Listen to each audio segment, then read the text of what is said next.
Щит на трехкомнатную квартиру с мастер-выключателем, который все сегодня хотят установить у себя в квартире. Что это такое? На мастер-выключатель, про который мы сегодня говорим, установлено 3 группы УЗО. Первое УЗО, оно у нас будет на свет. Второе УЗО, оно у нас будет на розетки кухни.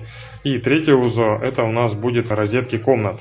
Вы заходите домой, включили, пользуйтесь, контактор замкнулся, все УЗО работают, все автоматы работают. Как только вы уходите, и чтобы не забыть отключить утюг, вы можете просто-напросто выключить мастер-выключатель, который у вас на выходе, тем самым контактор разомкнется и отключит все группы УЗО. Но группы УЗО, которые не подключены на этот контактор, они будут продолжать работать. Это, конечно, духовка с ее отключающимися часами, которые постоянно нужно настраивать. Стиральная машинка, сушильная машинка – это то, что вы можете включить и уйти из дома спокойно. И не бояться, что что-то случится.